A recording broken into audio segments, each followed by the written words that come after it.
Hi நண்பா, welcome to job talkies. வீடியோவில் நம்ம என்ன பார்க்க போகிறோம் அப்படின்னு பார்த்தீங்கன்னா, எம்ப்ளாய்மெண்ட் ஆஃபீஸில் பதிவு பண்ணி வச்சுருப்போம் இல்லைங்களா, அதை பற்றின டீட்டெயில் ஒரு முக்கியமான அப்டேட் கொடுத்துருக்குறாங்க. 2024 இப்போ வரைக்கும் சீனியாரிட்டி லிஸ்ட் ரிலீஸ் பண்ணியிருக்கிறாங்க. அந்த லிஸ்ட்டில் அவங்க பேர் இருக்கான்னு செக் பண்ணுங்கள்.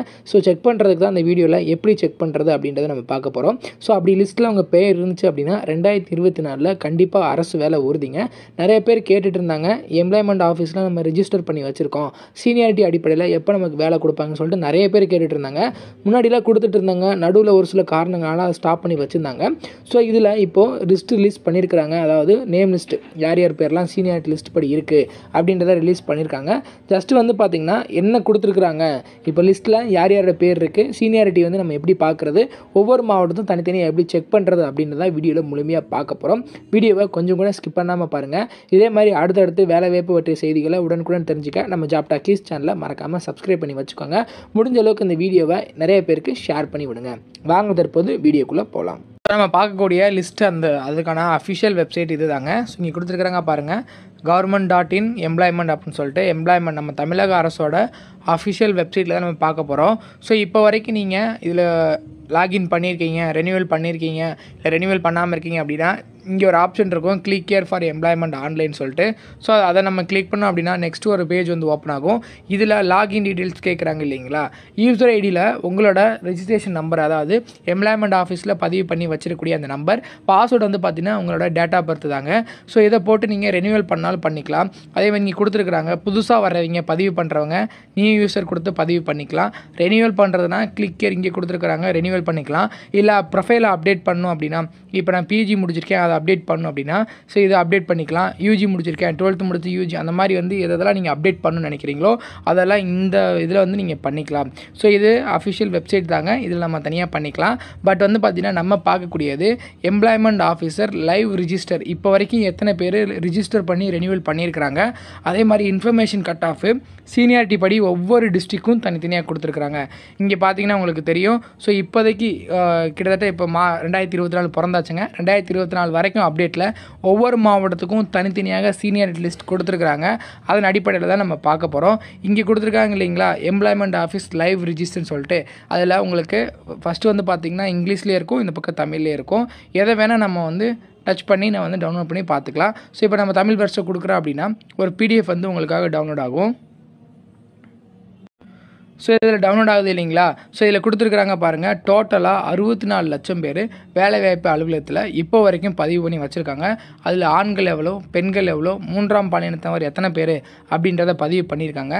அதே மாதிரி அதில் 18 வயதுக்குட்பட்ட பள்ளி மாணவர்கள், 19 முதல் 30 வரை உள்ள பல தரப்பட்ட கல்லூரி மாணவர்கள், 31லேருந்து 45 வயது வரை உள்ள அரசு பணி வேண்டி காத்திருக்கும் வேலை நாடுபவர்கள், அதே மாதிரி 46 வயது முதல் 60 வயது வரை முதிர்வு பெற்ற பதிவுதாரர்கள், 60 வயதுக்கும் மேற்பட்டவர்கள், இத்தனை பேர் இதில் இருக்கிறாங்க.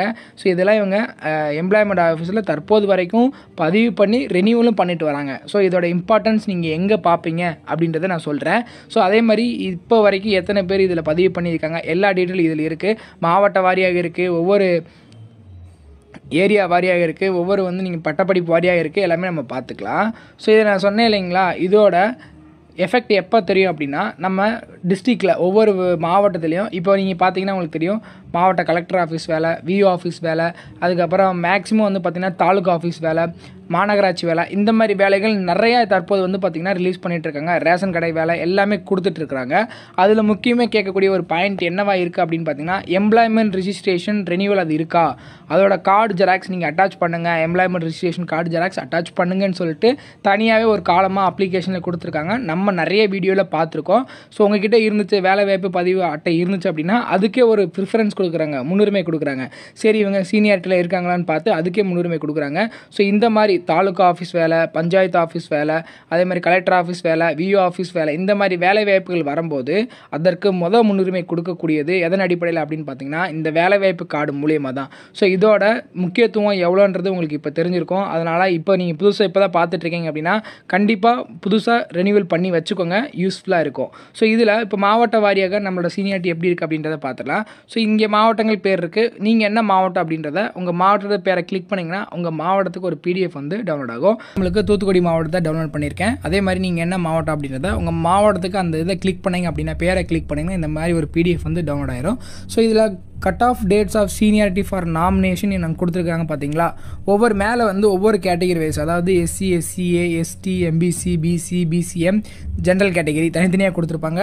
இந்த சைடு குவாலிஃபிகேஷன் கொடுத்துருப்பாங்க. அப் டு 8th ஃபெயில் கொடுத்துருக்காங்க பார்த்தீங்களா. 8ஆம் வகுப்பு நீங்கள் ஃபெயிலாக இருந்தாலும் அதே மாதிரி 8th பாஸு, எஸ்எஸ்எல்சி, அதே மாதிரி 12th, அது கீழே அப்படி வந்தோம் அப்படின்னா டிகிரி, அப்படி கீழே வந்து பார்த்துட்டே வந்தோம் அப்படின்னா ஒவ்வொரு கேட்டகரி வைஸ் அக்கௌண்டன்ட், அதே மாதிரி computer science, typist, steno typist, driver, அதே மாதிரி டிரைவர்லேயே உங்களுக்கு லைட் மோட்டார் வெஹிக்கிள், அதே மாதிரி heavy motor vehicle, conductor, driver come conductor, electrical and electronics engineering சொல்லிட்டு தனித்தனியாக, மெக்கானிக்கல் இன்ஜினியரிங் தனித்தனியாக ஒவ்வொரு பதவிக்கும் ஒவ்வொரு கேட்டகரி வைஸும் கொடுத்துருக்குறாங்க.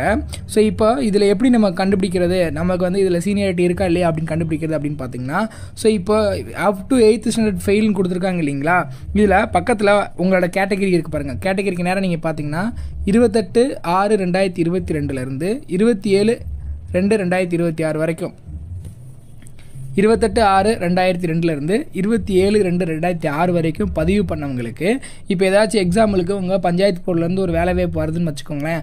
அதுக்கு 8th பாஸ்க்கு கம்மியாக கேட்குறாங்க, 8th பாஸ் இல்லை அது கீழே கேட்குறாங்க, 8th ஃபெயிலாக இருந்தாலும் பரவாயில்லன்னு கேட்குறாங்கன்னா உங்களுக்கு அது வேலை வாய்ப்புலேருந்து ஒரு கார்டு வருங்க. இந்த மாதிரி நீங்கள் இந்த வேலை வாய்ப்புக்கு இதாக இருக்கீங்க, எலிஜிபிளாக இருக்கீங்க, கண்டிப்பாக இந்த வேலை வாய்ப்பு முகாமில் வந்து கலந்துக்கோங்க, அதுக்கு நேர்காணலில் கலந்துக்கோங்கன்னு சொல்லிட்டு உங்களுக்கு போஸ்ட்டில் ஒரு கார்டு வரும். நிறைய பேருக்கு அந்த கார்டு வந்திருக்கும் எம்ப்ளாய்மெண்ட்டில். ஸோ எந்த பதவிக்கு நீங்கள் எந்த இடத்துல இருக்கிறீங்க, இப்போ 10th பாஸ் அப்படின்னா உங்கள் கேட்டகரிக்கு நேராக பாருங்கள் என்ன கேட்டகரியில் இந்த வருஷத்துக்குள்ளே நம்ம பதிவு பண்ணி ரெனியூவல் பண்ணி வச்சுருக்கோமா. இப்போ வரைக்கும் ரெனியூவல் பண்ணியிருப்பீங்க, நிறைய பேர் ரெனியூவல் பண்ணாமல் இருக்கிறனால உங்களுக்கு அந்த இது வரது இல்லைங்க. ஸோ அதுக்கு தான் இங்கே வந்து மென்ஷன் பண்ணியிருக்கிறாங்க ஒவ்வொரு கேட்டகரி வைஸும் எவ்வளோ வேக்கன்ட் இருக்குது. ஸோ இதெல்லாம் நீங்கள் பார்த்துருப்பீங்க. டைப்பிஸ்ட்டு, செனாஸ் டைப்பிஸ்ட்லாம் எதில் வரும், ஒவ்வொரு விஓ ஆஃபீஸில் இருக்கட்டும், அதில் வந்து அசிஸ்டன்ட் வேலை, இந்த வேலை, அந்த வேலைன்னு சொல்லிட்டு தனித்தனியாக கேட்கும்போது அதுக்கெல்லாம் அந்த வேலை வாய்ப்பு பதிவு அட்டை பதிவு பண்ணி ரெனியூவல் பண்ணி வச்சுருந்தோம் அப்படின்னா கண்டிப்பாக நமக்கு சீனியாரிட்டியில் ஒரு ப்ரிஃபரன்ஸ் கொடுப்பாங்க. அந்த நேர்காணலில் நமக்கான ப்ரிஃபரன்ஸ் அதிகமாக இருக்கும். ஸோ இப்போ இது வந்து பார்த்திங்கன்னா ஒவ்வொரு மாவட்டம், தூத்துக்குடி, மதுரை அப்படின்னு சொல்லிட்டு தனித்தனியாக கொடுத்துருக்குறாங்க. எல்லா மாவட்டத்தோட பேரும் இங்கே இருக்கும். ஸோ நீங்கள் என்ன மாவட்டம் அப்படின்றத கீழே கமெண்ட் செக்ஷனில் சொல்லுங்கள். அது எப்படி டவுன்லோட் பண்ணுறது, என்ன பண்ணுறது, என்ன ப்ராசஸ், என்ன வேலை வாய்ப்புகள் இருக்குது அப்படின்றத நான் உங்களுக்கு வந்து எக்ஸ்பிளைன் பண்ணுறேன். ஸோ இது இந்த இதில் இருக்கக்கூடிய லிஸ்ட்டின் படி நீங்கள் பதிவு பண்ணியிருக்க வேலைவாய்ப்பு, அந்த வேலைவாய்ப்பு ரிஜிஸ்ட்ரேஷன் ஃபார்ம் மூலிமா செக் பண்ணி பார்த்துக்கோங்க. கிராஸ் செக் பண்ணி பார்த்துட்டு அந்த மாவட்டத்தோட வேலை வாய்ப்பு எப்போ வருது, அந்த வேலை இப்போ நீங்கள் எதிர்பார்த்து காத்துட்ருப்பீங்க, ஏதாச்சும் விஓ ஆஃபீஸில் அசிஸ்டன்ட் வேலை இருந்தால் பரவாயில்ல அப்படின்னு சொல்லிட்டு. ஸோ அந்த வேலை வரும்போது அந்த வேலையில் நமக்கு எலிஜிபிலிட்டி இருக்கா அப்படின்றத பார்த்துட்டு அந்த நேர்காணலில் நம்ம போய் கலந்துக்கிட்டால் நமக்கு வேலை வாய்ப்பு உறுதி தாங்க. ஸோ இப்படி தான் நமக்கான எம்ப்ளாய்மெண்ட் சீனியாரிட்டி இருக்கும். இதன் அடிப்படையில் தான் நமக்கு வந்து ஜாப் கிடைக்கும். நம்ம வீட்டில் சும்மா உட்காந்துட்டு இருக்கோம், சீனியாரிட்டி இருக்குது எனக்கு வேலை கொடுத்துருவாங்க அப்படின்னா அப்படிலாம் கிடையாதுங்க. ஸோ நம்மளுமே அந்த நேர்காணலில் போய் கலந்துக்கணும். எப்போ வருது என்ன வருது நம்ம செக் பண்ணிகிட்டே இருக்கணும். ஸோ அதனால் நீங்கள் என்ன மாவட்டம் அப்படின்றத செக் பண்ணிகிட்டே இருங்க. உங்கள் மாவட்டத்துக்கு தனித்தனியாக வேலை வாய்ப்புகள் வரும்போது நான் அப்டேட் பண்ணிட்டு தான் இருக்கேன். ஸோ நீங்கள் என்ன மாவட்டம்னு சொன்னீங்கன்னா உங்கள் மாவட்டத்துக்கு அந்த வேலை வாய்ப்புகள் வந்திருக்கா வரலையான்ற அப்டேட்டும் உடனுக்குடன் நான் கொடுத்துட்றேன். நீங்களும் உடனே அப்ளை பண்ணிக்கலாம். இதே மாதிரி அடுத்தடுத்து வேலைவாய்ப்பு பற்றிய செய்திகளை முழுமையாக தெரிஞ்சுக்க நம்ம ஜாப் டாக்கீஸ் சேனலை மறக்காமல் சப்ஸ்கிரைப் பண்ணி வச்சுக்கோங்க. முக்கியமாக இந்த வீடியோவை வேலைவாய்ப்பு தேடிட்டுருக்க, வேலைவாய்ப்பு அலுவலகத்தில் பதிவு பண்ணி காத்துட்ருக்க உங்கள் நண்பர்களுக்கு ஷேர் பண்ணி விடுங்க ஃப்ரெண்ட்ஸ். கண்டிப்பாக யாராவது ஒருத்தவங்களுக்கு ரொம்ப பயனுள்ளதாக இருக்கும். வீடியோ பிடிச்சிருந்துச்சுன்னா மறக்காமல் லைக் பண்ணிவிடுங்க. முக்கியமாக சப்ஸ்கிரைப் பண்ணிவிடுங்க. நீங்கள் பண்ணக்கூடிய ஒவ்வொரு ஆதரவும் அடுத்தடுத்த வீடியோ பண்ணுறதுக்கு ரொம்ப மோட்டிவேஷ்னலாக இருக்குங்க. தேங்க்யூ.